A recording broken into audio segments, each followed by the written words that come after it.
Síguenos en las redes sociales. Búscanos @Sol1065 FM. Lo mejor de nuestro contenido más cerca de ti. Sol 106.5. Una estación RCC Miria. Queda el escenario listo para el sol de la tarde. Este es el sol del país. Gracias, señoras y señores, por acompañarnos cada tarde en este encuentro vespertino de la información, la noticia y la opinión. Hoy, 24 de febrero, una fecha, Alejandro, que marca el día del ataque de Rusia a Ucrania. Así queda para la historia. ¿Y qué consecuencia traerá esta escalada bélica de la superpotencia eslava sobre sus vecinos y primo hermano, los ucranianos? Señores, el mundo tiene la mirada y la preocupación sobre esta parte de Euroasia, sobre todo en el este, en la llamada Oblast, que quiere decir provincia o estado de Lugansk y Donetsk, que ambos constituyen la región del Donbass o Donbass. Dos provincias del este de cultura, lengua y características muy rusas y que se declararon recientemente repúblicas independientes. En el caso de Donetsk, unos 8.355 kilómetros cuadrados, más o menos del tamaño de la región este del país, con cerca de 1 millón de habitantes, unos 955.000 habitantes. En el caso de Lugansk, ya más grande y más poblada, constituye un espacio territorial de más de 27.600 kilómetros cuadrados y con una población que debe estar rondando los 2.5 millones de personas. Cuando se suman ambas provincias, ambos oblasts, estamos hablando de más de 3 millones y medio de personas y más de 27.8 serían 36.000, redondeando 36.000, casi del tamaño de la República Dominicana, estaría siendo del tamaño de Taiwán, el territorio que envuelve a el conflicto inicial que se generó en el 2013 después de la decisión del entonces presidente Alexander Yukanovich de no firmar los acuerdos para un convenio con los países europeos que era una antesala de un acuerdo con la OTAN, es decir, el instrumento de defensa militar de los europeos, el llamado Tratado del Atlántico Norte.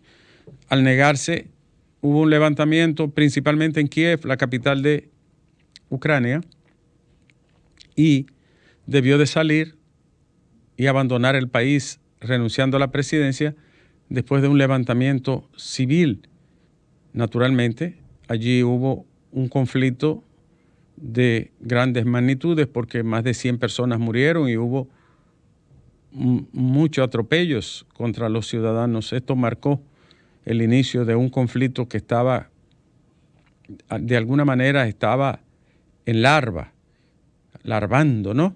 Y ya en el 2014 se produce la intervención rusa en la histórica y emblemática Crimea, que había pertenecido al Imperio Ruso desde el siglo XVIII, después de la mitad del siglo XVIII, 1783, casi finalizando el siglo XVIII.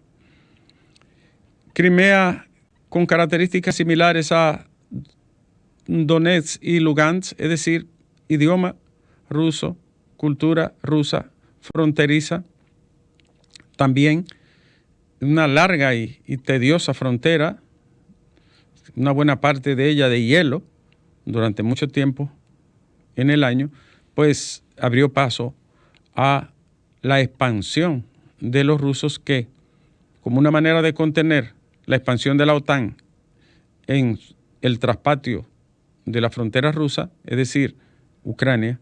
Entonces decidieron, no por la vía diplomática, sino por la experiencia y la trágica concesión bélica, desplegar tropas y atacar por aire y por tierra al gobierno, a las posiciones militares y a los puntos claves de la gran nación ucraniana.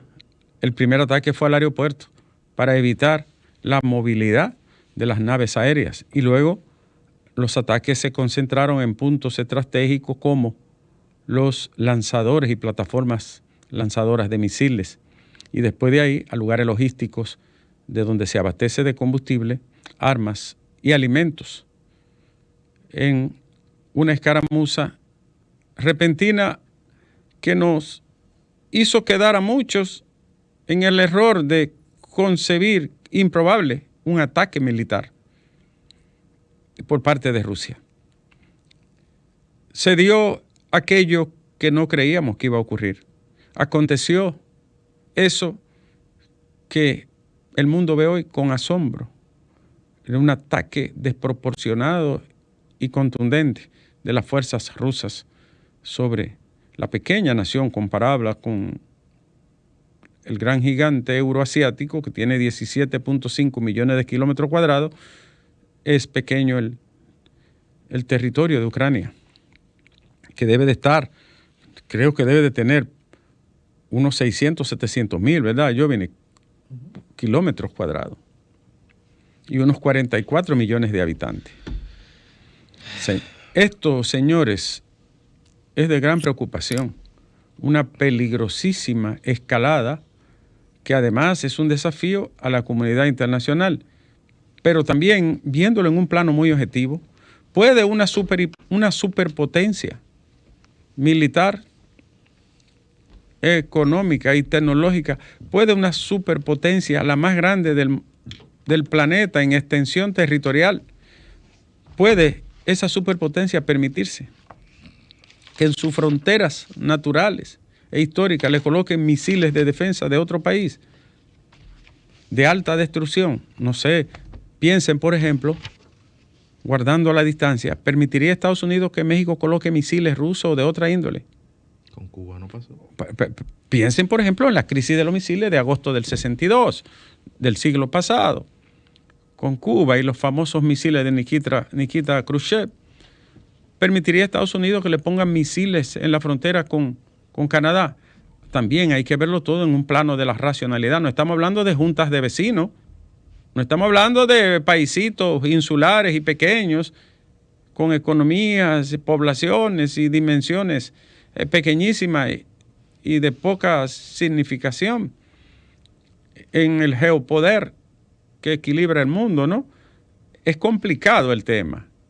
¿Se permitiría un país como Rusia que ingrese Ucrania a la OTAN y quedaría como una especie de anillo a su alrededor, debido a que varias de las repúblicas, ex repúblicas soviéticas, entraron a la OTAN y por lo tanto al acuerdo del Tratado del Atlántico Norte como sistema de defensa proeuropeo? ¿Lo permitiría esta gran nación? Es complicado el tema. No es una justificación al ataque, no, nunca. Pero no es verdad que una potencia nuclear va a permitir una amenaza constante en sus fronteras.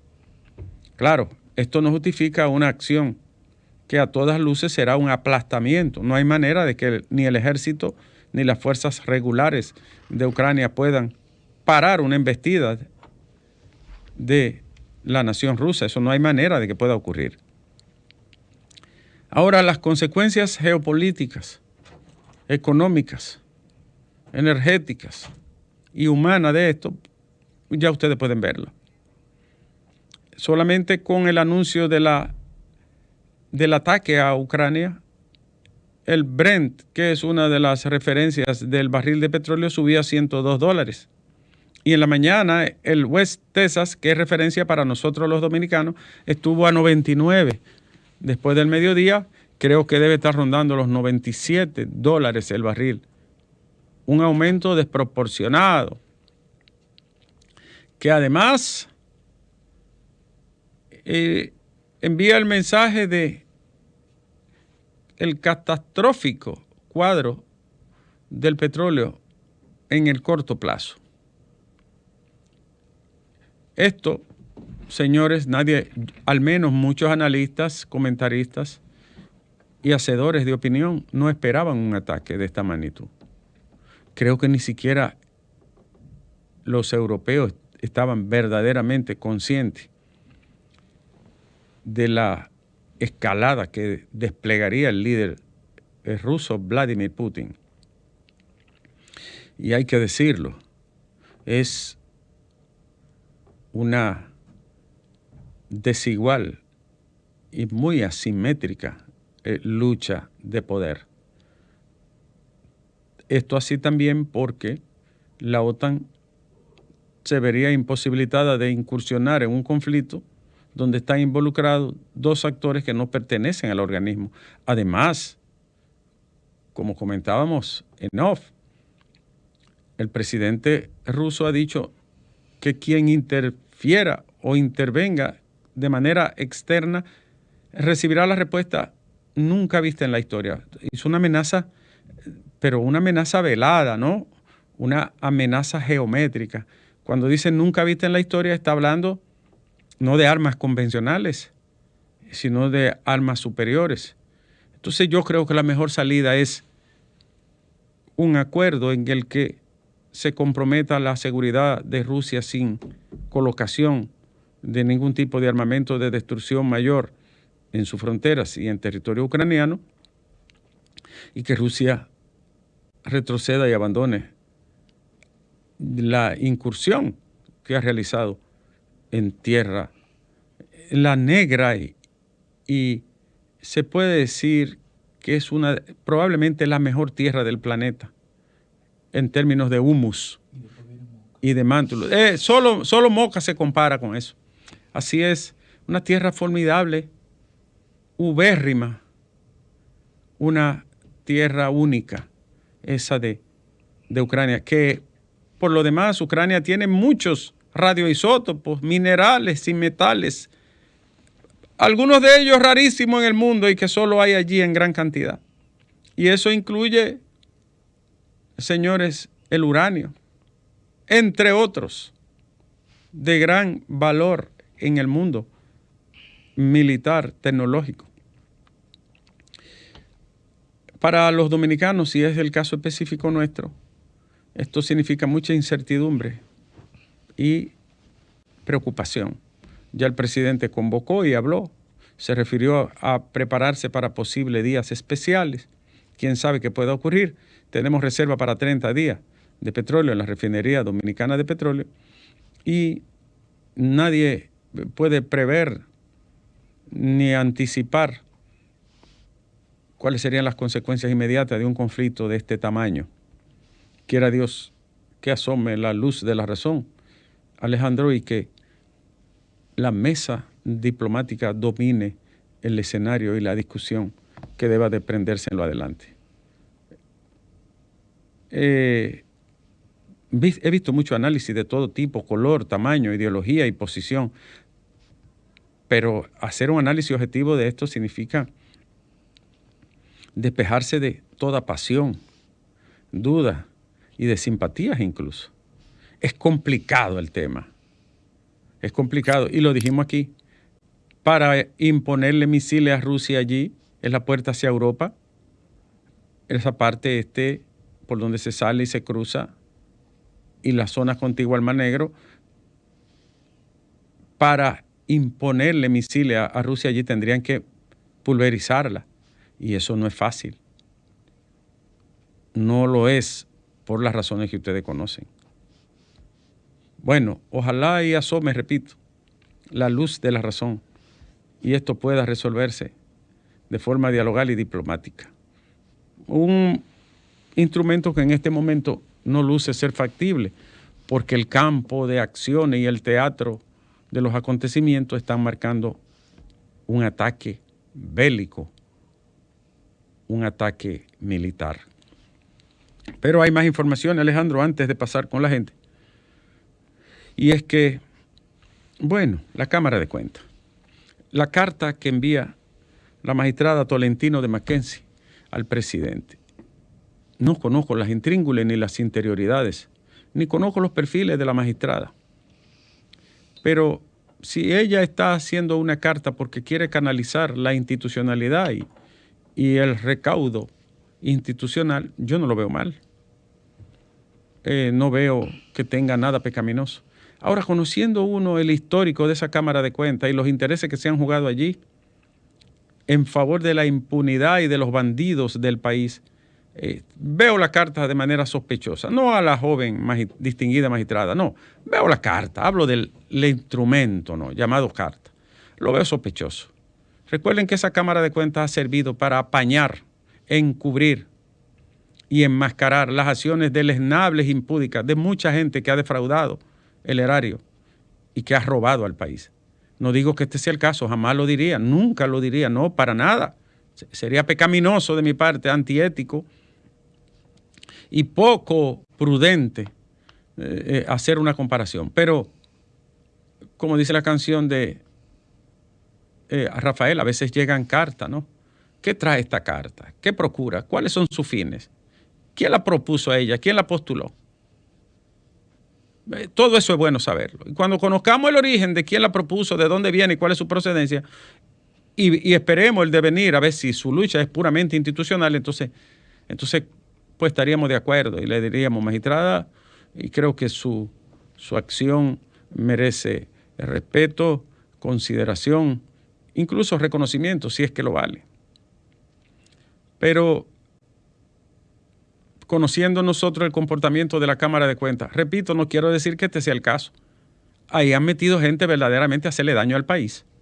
Y lo han metido las fuerzas políticas para arreglarle el mundo a verdaderos bandidos y verdaderos corruptos. Este no es el caso, pueblo dominicano. No quiero confundir. Estoy hablando de un pasado que me levanta sospecha, no de una acción presente que no puedo juzgar porque no conozco sus elementos. Las informaciones que tengo, que es una distinguida dama, una distinguida magistrada, y que es una destacada, ¿verdad?, profesional. Ojalá y sea así. De cualquier manera, si la acción emprendida es para mejorar, encauzar en el fuero institucional, yo no lo veo mal. Y donde quiera que hay dos, puede haber conflicto, discrepancia, divergencias. Eso es común, incluso en los tribunales. Por eso se establecen los votos razonados y disidentes, porque hay gente que no está de acuerdo con decisiones. Y ustedes ven que un juez dice, no, yo no estoy de acuerdo en un tribunal colegiado. Y difiero por tales y tales razones, argumento y motivo. Sbaglia ma decidí, decía Carneluti. Equivócate, pero decide con argumentos, decía el gran Carneluti. Entonces no, eso no es pecaminoso, ni es problemático. Ha pasado hasta en el Tribunal Supremo de los Estados Unidos y en todas partes. Esperemos pues los días a ver qué traen.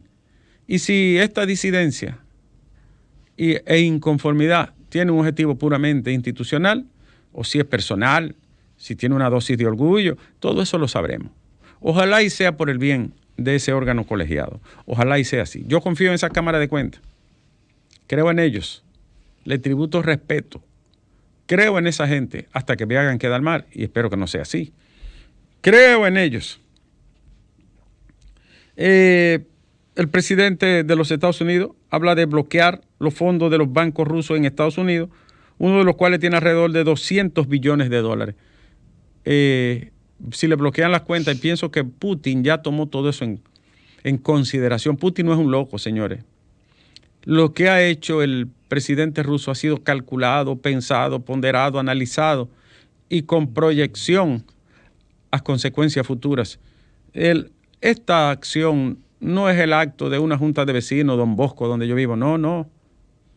Es de una superpotencia que en 1918 andaban empujando carretas lleno de lodo. Fue el último país europeo en salir del feudalismo. Y en 40 años era una superpotencia nuclear. Oh, pero no es así, Alejandro. No estamos hablando de un paisito ¿tú entiendes? De Concho Primo. No. Ahí me enseña, yo vine a uno de los padres fundadores. No me gustan. Pero reconozco que hicieron en 40 años y en 3 décadas lo que no ha hecho nadie en la historia humana. Pero venga acá. Estamos hablando de gente que andaba en carreta, caballo, lleno de lodo, empujando. Y llegan esta gente y en 30 o 40 años la convierten en la segunda potencia del mundo. No. Entonces hay que tomar muy en cuenta estos factores. Y hay otra información, Alejandro. Saludo para mi amigo Harold Modesto, que nos sigue cada día. La otra información que te tengo, querido Alejandro, es que el presidente dice, bueno, preparémonos. No sabemos qué puede venir. Pueden venir días especiales. Y Putin al respecto ha dicho, no había otra opción que invadir a Ucrania. Yo me imagino todas las conversaciones que no se hicieron públicas, que no salieron, que no se vieron, que no se escucharon. Tratando de disuadir a este hombre, ¿no? Por parte de Estados Unidos, el canciller alemán, el influyente Emmanuel Macron, en fin, toda la gente que trató de disuadir para que no se llevara a cabo estas devastadoras consecuencias. La OTAN ha dicho que mañana se reúne, pero no entrará en Ucrania. Añeñe, Ucrania no es Siria ni Afganistán, ni... No. Añeñe. No, ¿quién va a entrar ahí? Por eso hay que pedir que termine esto. Alejandro, pero si tú lo entiendes, el ejército ruso acaba de ocupar la antigua central nuclear de Chernobyl en Ucrania. Ya la cogieron. Ya, la tiene ya. País. Ya la tiene. Entonces, imagínate, esa gente no puede levantar un dedo contra este poderoso ejército que está al día y que ha sido tecnificado y moldeado por la tecnología en el nivel más encumbrado de la estrategia militar, Alejandro. Sol 106.5, con la mayor variedad de contenido, información, entretenimiento e interacción en una sola estación. Cobertura total, disponible para ti en la radio y en las plataformas digitales. Somos Sol 106.5, la más interactiva.